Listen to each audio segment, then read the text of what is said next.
bringing you the truth behind the news. Welcome to The New American.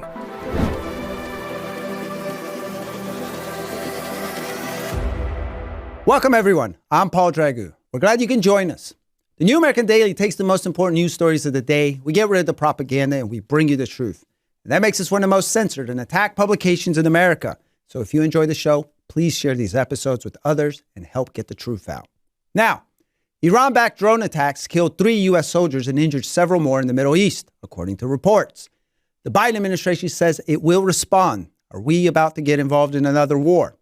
Also, the financial giant BlackRock is trying to silence one of the most popular commentators in independent media, Steven Crowder. We're going to look at what Crowder uncovered to anger one of the most coercive and powerful globalist organizations. And with the news coming out that some UN employees were involved in the October 7 attack on Israel, we're going to discuss another reason the U.S. needs to get out of the UN. We have all that coming up. But first, when Hitler invaded Poland in 1939, he rolled into a sovereign nation with SS battalions, warplanes, and rolling tanks. The Poles had no doubt they were being invaded. A year later, the Nazis invaded France. Again, soldiers, tanks, warplanes, many mounted resistance, but everyone knew they were being invaded by an enemy army. So when we normally think of invasions, this is what we imagine: an enemy army dressed for battle, coming to our shores, guns blazing. It's obvious, and so is the intent. What's not so obvious, but could prove just as dangerous, is the invasion we're incurring in America today. We're living through a stealthier invasion, one made worse by the real possibility that people within our own government are complicit. But it's an invasion nonetheless. Less than 2 weeks ago, 2 retired FBI assistant directors sent a letter to congressional leaders warning that an invasion of military-aged men with aspirations to, quote, devastate national infrastructure is unfolding now. Kevin Brock and Chris Swacker, formerly of the FBI, told congressional leaders this, quote, in its modern history, the U.S. has never suffered an invasion of the homeland, and yet one is unfolding now. Military-aged men from across the globe, many from countries or regions not friendly to the United States, are landing on our soil by the thousands, not by splashing ashore from a ship or parachuting from a plane, but rather by foot across a border that has been accurately advertised around the world as largely unprotected with ready access granted. The former G-man continued, the surge in numbers of single military-aged males descending upon American cities and towns is alarming and perilous. Additionally, they are not just from terror-linked regions, but from China and Russia as well, hostile adversaries of the U.S. What's unique about the invasion we're living through, one which we've yet to fully suffer the consequences of, is not only that many Americans don't even know it's happening, but that some have been so brainwashed of the ability to think rationally that they're welcoming it. For example, in Chicago, one of the top 3 states that people are leaving, they're actually building a migrant intake center. This, listeners, is a testament to the power of propaganda. Western propaganda is so good that it has convinced millions of Americans to welcome our own destruction. But not everyone is blind to what's happening. I would wager that most Americans oppose this invasion. The lawmakers of Texas sure do. Yesterday, House Republicans, most of them from Texas, held a press conference on the border crisis, and they called it like it is. Our country is being invaded right now, right in front of our very eyes, because of Joe Biden's catastrophic border policies. And I can tell you it's worse today than it was yesterday, and it's going to be worse tomorrow than it is today. And there is an invasion taking place at this southern border. It is an invasion. It is the most egregious breach of our national security in the history of this country. Joining me to discuss today's stories are editor-in-chief of the New American Magazine, Gary Benoit, and executive senior editor, Steve Bonta. Welcome, gentlemen. Hey.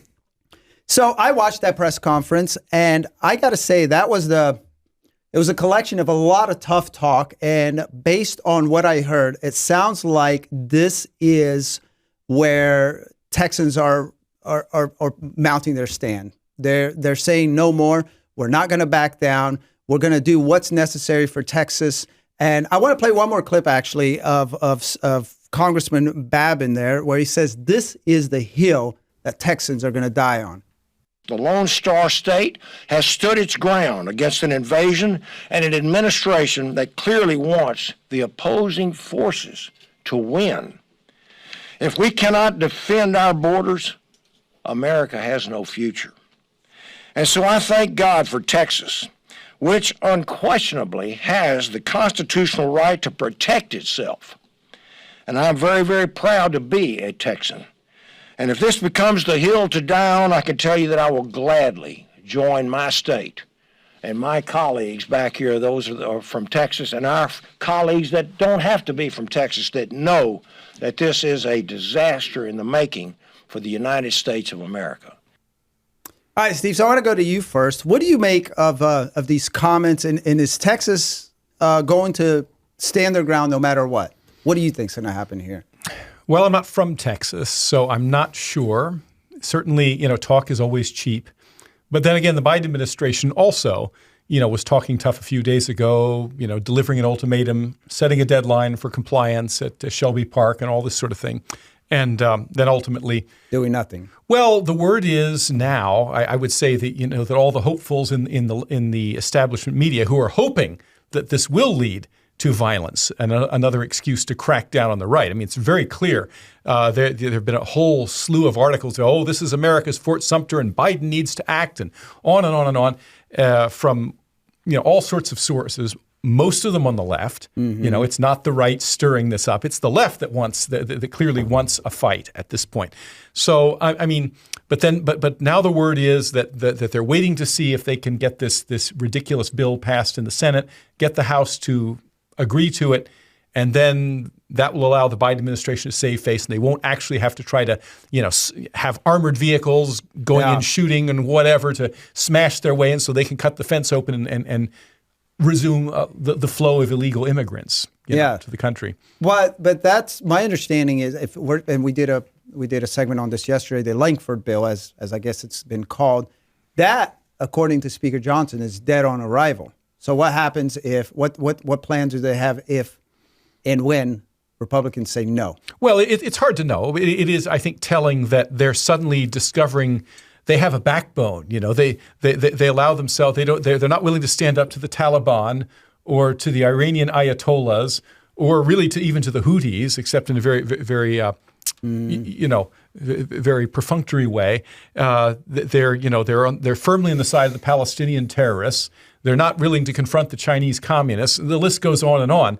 These are bona fide threats and enemies, but they've decided that obviously, a bunch of defiant Texans, those are the ones we're going to confront. I suspect that they will ultimately, there will be a confrontation because this is the way of the left. I mean, the left never hesitates to go up and to even go as far as violence, as we've seen, to get their way.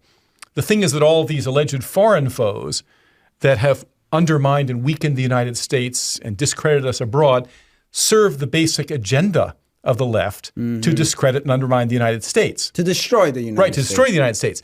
Texas, however, the Texas revolt, the Eagle Pass affair, has the opposite effect. It can conceivably galvanize the United States to ultimately get rid of these people, electorally, of course, but obviously it could become a real rallying cry and lead ultimately to the strengthening recrudescence of American values, which the left, of course, desperately wants to forestall. Yeah.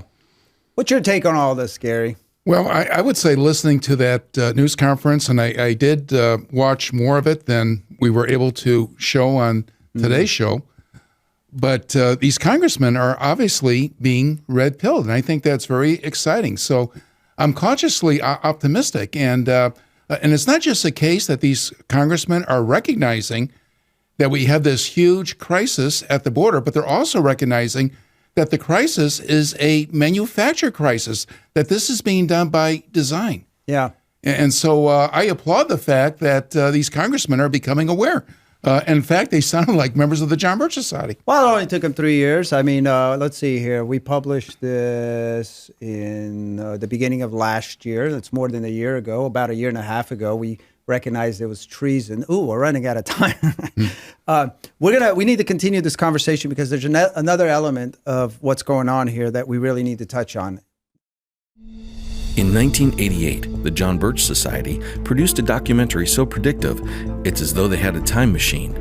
Out of Control, Immigration Invasion was produced and hosted by investigative reporter William F. Jasper and looks at the growing problem of unrestricted illegal immigration that, in 1988, already saw upwards of 10 to 20 million illegal aliens within the borders of the U.S. Unknown agents from around the world using the southern border as easy entry. Certainly, some are innocent families escaping hardship, but also certainly some are criminals, potentially terrorists. Is it not appropriate that there be some criteria for the entry of any sovereign nation? Why should the U.S. be different than Canada, Germany, Russia, Japan, or every other country on the planet? Out of Control, Immigration Invasion. Watch this time capsule of prescient wisdom at thenewamerican.com/outofcontrol. For more news and in-depth analysis from the New American Magazine, the kind that you will not get anywhere else, make sure you have a subscription to our twice-monthly print edition of the magazine. No other magazine has been as accurate and for as long about where policy and culture were heading than the New American. You can subscribe online at thenewamerican.com. Just hit the magazine tab on top, and then on the drop-down, hit the subscribe button. Or, if you prefer, you can call for a subscription. Call 1-800-727-8783 Monday through Friday from 8 to 5 Central Time. That's 800-727-8783. This term, the invasion. Are we undergoing an invasion? And Steve, you had some thoughts you wanted to lead off with here.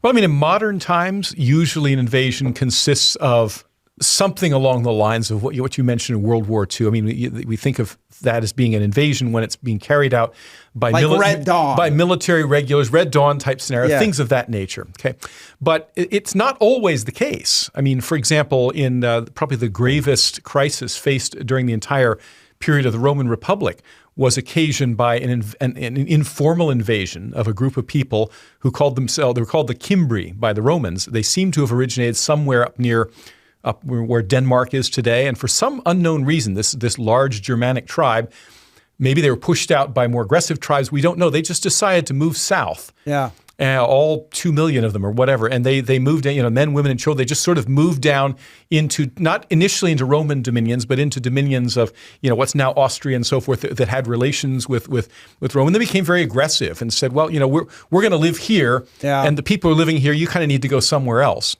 And Rome eventually came to blows with the Cimbri, and the so-called Cimbric War generated actually several battles that in lethality were unsurpassed in all of Roman history. Arausio and Aquae Sextiae cost hundreds of thousands of lives, Roman and Cimbri. The Romans ultimately won by literally annihilating these people. Wow. All of them, because the women took up arms and fought like men, and they killed them all. It was just an absolutely awful event, but it was never carried out in the form of a regular force coming in and saying, we're going to take your lands, we're going to invade. They just sort of moved there. They migrated there. So, and we could talk about other examples of history where mass migration can be just as critical a matter as a literary, and that's what we have here. We have a mass migration being openly and actively encouraged by our own administration of people, primarily from the Middle East, from China, from Sub-Saharan Africa, and from Latin America. Yeah. So, all right, we need to move on to our next story. The globalist-oriented financial behemoth BlackRock is trying to cancel the popular conservative podcast Louder with Crowder. Last week, host Steven Crowder posted a 32-minute video with the details of an investigation that his team conducted. It was about an email address they believe might be connected to managing director of BlackRock, Abigail Gold Geller. The address was among a leaked database of registered users for the site RapeySU. Crowder says that the U.S. Department of Justice identifies the site as a dark web child porn site. Crowder's video is called The Pedophiles, Who is Hero 121? Here's his intro. What you're about to see is the result of pouring through countless hours of data analysis, through extensive background verification, due diligence, exhaustive research with double, triple checking. Our investigative unit here, Mug Club Undercover, was able to connect a high-level executive at one of the world's most powerful entities to a website designed for the explicit purpose of sexually exploiting children. Now, the evil includes, but is not limited to, the production, distribution of child pornography, and the facilitation of sex with children themselves. Does that sound too crazy to be true? Then you haven't been paying attention. So it's a good thing that we have the receipts. The video goes on to show those receipts in excruciating details. It also includes recordings of telephone conversations with Geller and her attorney. Geller neither confirmed nor denied, but her lawyer flatly denied that the BlackRock executive had anything to do with the email address or the website. He also warned the Mugclip undercover team not to publish the information and called it false and defamatory. Now, of course, Crowder's team did publish it, but we can't broadcast what he said because it has a lot of profanity. But in essence, he told BlackRock to go pound sand. So I want to go back to my commentators here. Does this surprise you? Like Crowder said, this does sound crazy, but based on what we've seen, obviously with the Epstein saga, but let's also not forget, Gary, that BlackRock is an organization that has coerced and pushed child mutilation, racism, albeit reverse racism, it's racism nonetheless, and baby murder. So I wouldn't consider it beyond these type of people to be involved in something so horrendous and evil as pedophilia. What do you make of all this? Well, I agree. BlackRock is pushing all those things. Of course, they don't call it child mutilation, do they? They call it gender affirming, affirmity or whatever. They use language to disguise the agenda, but there is no question that as we move into a post-Christian civilization, that the underworld, so to speak, that Satan is going to emerge and come out in the open. And I think we see that more and more. Yeah. And that's what people need to realize is that the people with massive influence in this world are more evil than we recognize. And now, Steve, do you think that's too strong of a word, or how would you describe what's happening here? Now, of course, we don't know if this is the case for sure, but I'm saying I wouldn't be surprised. Well, I don't know. I think we pretty much said what needs to be said without, the problem with a topic like this is, of course, it is so off-putting to most people because of the, just the atrocious nature of this sort of evil that it's difficult to talk about and really do it in a way that adequately captures the enormity of it, while at the same time maintaining the sort of moral high ground. Yeah. And so, I would say that, again, going back to the repository of Roman history, Suetonius wrote a book called The 12 Caesars, which most people today don't bother to read, in which he gives these mini biographies of the first 12 Roman emperors. And it is appalling, nauseating stuff. Yeah, what these people are Well, capable for example, suffice it to say, and this, of course, this is a work of classical literature, but it's still so lurid that I couldn't tell you blow by blow what it said. I just say if people are curious, they can read it. But for example, most people know of the Roman Tiberius, if they know of him at all, as he was the Roman emperor who was in power when Jesus was crucified. Okay, so that was that Tiberius, and but Suetonius talks about his personal life and the depth of depravity that he practiced against children. And it makes for nauseating reading. So it's always been the case, I think, that people who enjoy unfettered or just a very unnatural degree of power, whether it be power in the financial world or power in the political world and so forth, that is often closely allied to sexual malfeasance of the basest types. Right. I don't profess to really understand it, having never experienced those things myself. Well, I think that's it's a fact. I think that's partly why we have such a hard time accepting this, and partly why it's not being discussed. In addition to the fact that major media is obviously bought and largely owned by these people. Let's switch lanes with the minute we have here. Now, this seems like a convenient way to also get rid of one of the most influential right-wing or alternative media pundits. I think that's no accident, is it, Gary? No, it's not. Obviously, there are a powerful few who are working to consolidate economic and political power, not just nationally, but worldwide and economically as well as politically. And, of course, they want a monopoly of power. They want to eliminate all competition. And that certainly includes the media. But you do have an alternative media where truth is getting out, and they want to prevent that from happening. They want to quash all defiance. And in last segment, we talked about Texas, and there you have someone who's defiant. They really want to crush that. And I imagine they really want to crush someone as popular as Steven Crowder and others, and they've made efforts. So we're going to see where this ends up. But it was kind of funny. The video we couldn't show. It was funny because the way, he did in typical Crowder style. He basically said, go pound sand. So we'll see where that ends up. Next up, we're going to discuss the brewing conflict between the U.S. and Iran. Sophia paused before the door. It read, Department of Bidigital Convergence. Just inside was a new world, a better world, the one of everlasting life, of no pain, of no loss, of no problem. She entered the chamber and her surroundings changed. She saw around her an infinite field of waving golden grain surmounted by cloudless blue sky. The AI voice whispered gently in her mind, Welcome to the singularity. She couldn't see it and couldn't feel it, but her body had almost instantly been covered by a swarm of tiny gray multi-legged bots that melted through her clothes and into her skin. Not perceiving the nightmare, her eyes had already been consumed and the rest of her body was dissolving as the bots digested her flesh. She felt only a warmth suffusing her being. Drowsy, she drifted to sleep, and her last thought was one of panic. Would she ever wake? Could a nightmare vision like this be an outcome of the much-hyped transhumanist technological singularity? Enter the world of the future as illuminated by the experience of the past in Endgame, the new book by Dennis Barrett, the publisher of the New American Magazine, and find out how the disastrous COVID pandemic response fits with the technocratic elite's thirst to create a transhumanist utopia. Get Endgame from shopjbs.org with free shipping with code ENDSHIP, ENDSHIP. Or get Endgame and the Great Reset Collector's issue of the New American Magazine and get free shipping plus an additional 20% off both with code END20, END20. The New American has just released our latest bookazine, a collection of articles on self-reliance. It's called Self-Reliance, Foundation of Freedom.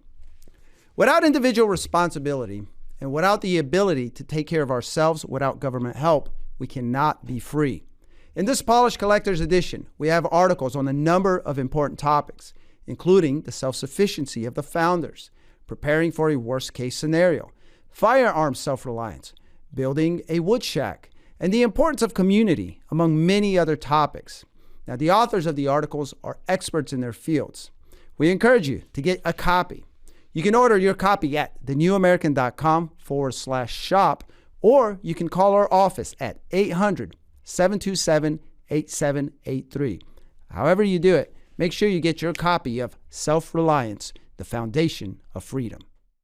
On Sunday morning, an enemy drone managed to penetrate U.S. air defenses and exploded at a U.S. military base in northern Jordan. 3 U.S. soldiers, all from Georgia, were killed in the blast. 30 more were injured. The attack caused the first combat deaths of U.S. military personnel in the Middle East since the start of the Gaza war. This is stoking fears that a wider regional conflict will erupt.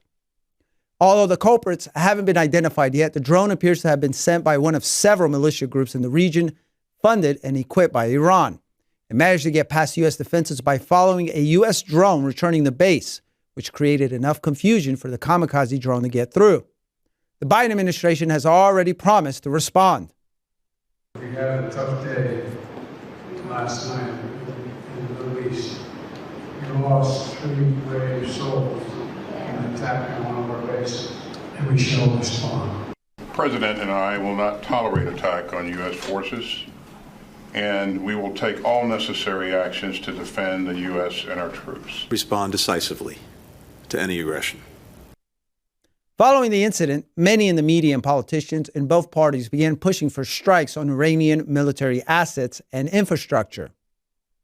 What Reagan did to Iran took out almost half their navy. And what Trump did to Qasem Soleimani and his driver, I guess it was, they did that with far less provocation from Iran than what Biden and what the United States has suffered recently. They did it far less. Biden has suffered much more, higher casualties, God forbid, God look over them, more injured, and he hasn't done anything yet. It's as though Mr. Biden does not read any military history, or maybe any history at all. Well, history says, Larry, if you're tough on your adversaries, you don't have war. And we're obviously not tough right now. As you said, appeasement is running rampant. This latest attack, coupled with Iran allegedly being on the threshold of so-called nuclear breakout, has hawks in D.C. spoiling for a fight. And with war having already spread from Israel and Gaza to the Red Sea, how long before it spreads to Tehran? Yes, Steve, how long? Hard to say, but I have been claiming that would be a nice, from the point of view of the Biden administration, which is plummeting in the polls and whose reelection prospects are looking grimmer by the day, it would be a welcome distraction. Because Iran doesn't yet have nuclear weapons, unlike Russia and China. So they're they're a sub-nuclear foe, but they're still a very formidable, large country, certainly larger and more formidable than Iraq was in its military heyday. So it would be a significant entanglement. And I don't believe them when they say, well, we're going to try to avoid, we really don't want to avoid it and so forth. I mean, they may think that they think that, but as their political fortunes continue to spiral around the drain, circle the drain, they're going to think more and more about, crying havoc and letting slip the dogs of war in terms of Shakespeare's Julius Caesar, right? Gary, should we be involved in this at all? Well, we should not have been. And the reason I put it that way is because we have been involved all along. And I would ask the question, why do we have a base in Jordan to begin with? And I have seen news accounts. I don't know for sure that these are accurate. That it's the key piece all over the world, We have special Gary. forces there operating not just at that base, but also in Syria. And so doesn't that invite hostilities to put ourselves in a situation like that? And then what happens when those soldiers are attacked? Yeah. Does that put us into a state of war? What do we do at that point? So is it fair to say that maybe the globalists who would like to get us into a war are putting American soldiers in harm's way, maybe hoping for casualties to bring about that war? Well, can we point out, first of all, that this is one of literally dozens of American bases, large and small, in the Middle East. Now, to refer to Kudlow's remarks about Ronald Reagan, he only tells half the story. In Reagan's day, we didn't have bases all over the Middle East. There were a couple, to be sure, but they weren't, out there in the front line, in the middle of the Syrian and Jordanian deserts, literally within a stone's throw of all these well-armed radicals with all their complex agendas. But when we were attacked in a major way, the Beirut barracks bombings that killed over 200 U.S. Marines, and by the way, there was a simultaneous blast that took a similar toll on French troops stationed in Beirut. Reagan, despite calls for vengeance and so forth, very wisely said, all right, you know what? We're getting out of here. And we just left. Okay? Now, as to the Reagan confrontation of Iran, that was in response to an Iranian attack on American shipping in international waters. Which is a little bit different than Iranian proxies attacking American bases all over the place that, as Gary mentioned, are putting themselves in harm's way, much as we did 2 generations ago now, in the civil war in Lebanon, in Beirut. So it's kind of our fault, huh? No, I wouldn't go that far. I would certainly say that it's a result of unwise policy, and that there are times when we have to simply swallow our national pride and say, well, as Gary was saying, what purpose is all this serving other than acting as bait and enticement for these people? Very few people in our State Department have any notion of what's really going on in the Middle East. I'm certainly just like that too. I don't speak Arabic. I don't know a lot about all the culture, and even the few who do speak Arabic and so forth probably still don't understand all these different tribal allegiances and grievances from centuries past and all this other stuff. Incredibly complex area that frankly we'd be better served getting out of altogether. One question I have, Paul and Steve, and I don't know the answer to this, but do we know for sure that Iran was behind this attack. Wow. That resulted in the loss of 3 American lives. In my introduction, as of right now, they've reports. not yet named the specific group, and so at some point we're going to go out and bomb some group, drop a few bombs in the group, and say there, we've got our But the pound reason of I flesh. ask the question is look at history. Look at Vietnam, for example. What caused the Gulf of Tonkin incident there? Yes, the Gulf of Tonkin. And come to find out, it was fake. It was a fake attack that was used as a rationale get into Vietnam in a big way, to go beyond advisors and to send in the combat forces. So that's just one example. Or how about the reputed weapons of mass destruction in Iraq that were used? Oh, they were moved out before we got there, Gary. Oh, okay. But, we can go on and on. The point is governments lie, and those governments that lie include not just totalitarian regimes, but they include democratic societies as well. Well, to their credit, to the credit of our government, it is in the process of becoming a totalitarian one. So things are lining up there, if they did lie. Obviously, we don't know. We don't have the intel reports or whatnot, but that's why I said according to reports. And I remember I had Dennis here, the publisher of the New American, once on. And, I don't know what story we ran on, but he's like, you got to be careful with this stuff because we're not sure. Let's report it as if this is. And could you just say one thing? I mean, a separate issue is the issue of Iran allegedly being on the cusp of having nuclear weapons. Of course, we've heard that before about other countries in the Middle East. So who knows how reliable that is. But I would say I don't think that's necessarily an unfounded bugaboo. A nuclear-armed Iran is something that none of us wants. Yeah, I mean, those people are super crazy. So, and one final thing, because we do have a few more seconds, but under our system of government, under the Constitution, the power to go to war or specifically to declare war is a congressional power. Yeah. You think they're going to go to Congress for permission to go after Iran? Well, they should, shouldn't they? They should. But I don't. When's the last time they went to Congress? Was it World War II? World War II. Right. How many conflicts have we been in since? So that's the state of affairs. After this, we're going to discuss yet another reason to get the U.S. out of the UN. The John Birch Society has been working tirelessly since 1958 to preserve freedom, safeguard the Constitution, and restore our God-given rights. We continually educate voters and lead the freedom movement. Join us as we work against a tyrannical one-world government. United as one, we can defeat this conspiracy against a free America. JBS founder Robert Welch said, "Education is our total strategy and truth our only weapon." Join us in restoring this great nation. Hey, listeners and readers, we want to hear from you. We want to know what you think about the stories we report, the way we report them, and what you'd like to hear more and less of, and any other comments or questions related to the New American Daily. You can send your comments and questions to dailyshow@thenewamerican.com. That's dailyshow@thenewamerican.com. And during our Friday episodes, we'll read some of your comments. Again, send your questions to dailyshow@thenewamerican.com. Israel is reporting that 12 employees of the United Nations Relief and Works Agency for Palestine Refugees in the Near East were involved in the October 7 Hamas attack that killed more than 1,000 Israelites. Prime Minister Netanyahu accused the UNRWA of teaching extremist ideology. He said in UNRWA schools, they've been teaching the doctrines of extermination of Israel, the doctrines of terrorism, lauding terrorism, and glorifying terrorism. More than 10 countries, including the U.S., have paused their funding to UNRWA. Israel claims that up to 190 UN employees are hardened fighters, killers.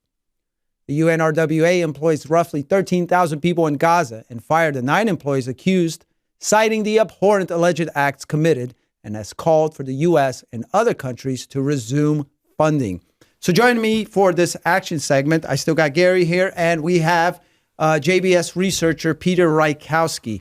So, Peter, we're going to pile on this and say, here is another reason, right, to get out of the UN. None of this is surprising, is it?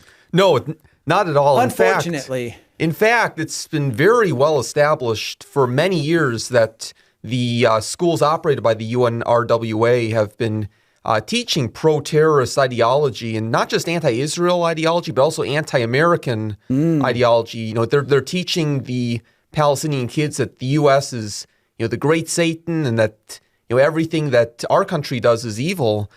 So they're not just teaching them to hate Israel, but also the United States. And we fund most of that, don't we? Right. We are the largest, the single largest funder of the UNRWA. In 2022, we gave $344 million to them, more than every other country. Actually, Trump, he cut off funding for a few years because of what was going on with the agency, but then Biden restored it. So now they're temporarily cutting off some funding. But yeah, it's been very well known, and I look back on what TNA has been reporting, and we've been reporting about this specific issue at least since 2012, if not earlier. So it's very long overdue for the U.S. to even begin cutting off funding for the UNRWA. And you said we've paused, so it sounds like there's a chance we're going to resume funding our own demise or part of our own demise, huh? Right. And in fact, there's a pattern here, guys. We're technically still giving them money because this pause only affects future funding. So anything that the United States has already committed to the UNRWA will still be going to them. This is crazy. Gary, would we be doing this if we were still in the UN? Because that's another question I think we need the answer. It's like, oh, get us out of the UN. We have this project. We have had it for a while, and we still believe in it. We very vehemently believe in it. But would this still be happening? I mean, what's that going to accomplish? Well, I would say if we were out of the UN, we wouldn't be funding. We may also have treasonous leaders who are working against the interests of the United States of America. They're working against America first. So possibly they could still try to do some of these devious things. But I would think, Paul, it would be a lot harder to do this if the money were not funneled through the United Nations and then used for these subversive programs. If the money went directly to these subversive programs, be much more out in the open, and I think it'd be much easier to expose and to stop the treason. Yeah. Let's go back to our project there. I believe in 1962, this was our first action project that was get us out of the UN. We've played the clip with founder Robert Welch saying that the UN is essentially the power center, the control panel for the developing world government. So we need to get out of there. We've put quite a dent in that. I've done quite a bit of research. I wrote a pamphlet not too long ago on that. And one of the things that I found that was pretty interesting and that I think supports what I just said is that in Western countries, approval for the UN is a majority. More than 50% of the people in the West approve the UN. But in America, they do not. The UN has a low approval rating. So I do give our Birchers quite a bit of credit. We've been hammering at this for 60 years, those billboards they used to put all across the highways and whatnot. But we haven't quit advocating to get us out of the UN, have we, Peter? No, we are. This is still a very important project, probably the most important one that we have. And because of our efforts, you're completely right. And I've also seen surveys that have asked people, should we be less involved with the UN or should we simply stop cooperating with them at all? And there are more people in the U.S., a higher proportion than any other country that says we should be less involved, that we should cut off all ties. That's really encouraging. But right now, it's very encouraging to see in Congress there's legislation being introduced that would get us out of the UN. And not only that, but at the state level, some state legislators are introducing and even enacting their own versions of legislation that would prevent states from being involved in UN programs.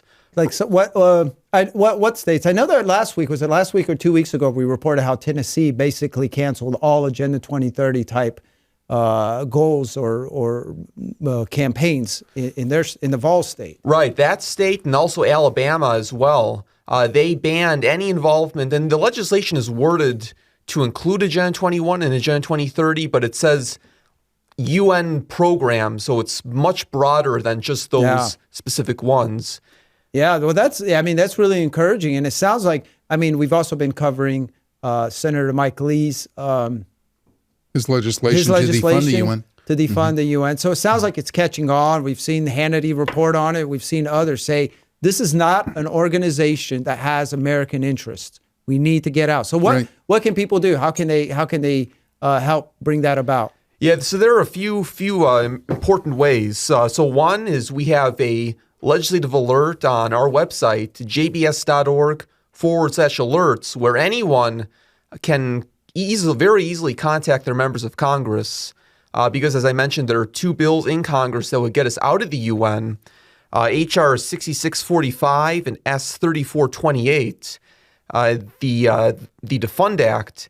And our alert, it allows people to very easily get in touch with their members of Congress, their representative, their senators, and tell them to support and to co-sponsor these bills. Yeah. So we have that on our website. And then we also, at the John Birch Society, we have several materials.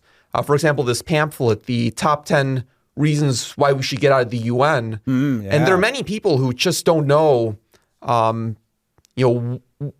the problem is with being in the UN, why the UN is a threat to our country and to our national sovereignty, and simply spreading the word about that. Yeah, for example, the pamphlet or other materials is really helpful. So that can be found on our website, jbs.org, as well as shopjbs.org.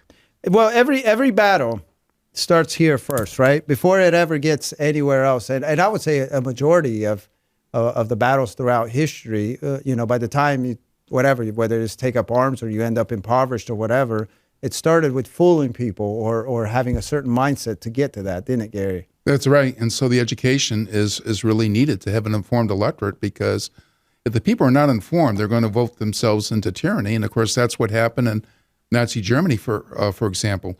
But I'd like to go back to something you said earlier, Peter, because you mentioned that the Get Us Out of the United Nations campaign that goes back basically to the beginning of the John Birch Society, may be the most important campaign that we've had. And that could be startling to a lot of people. Why would that be so important? And I would say because if we have a world government, we no longer have a United States of America, at least not an independent, sovereign United States of America. We no longer have the Constitution. We no longer have the Declaration of Independence. We no longer have the right to keep and bear arms and so forth. We would be subservient to this world government. Yeah.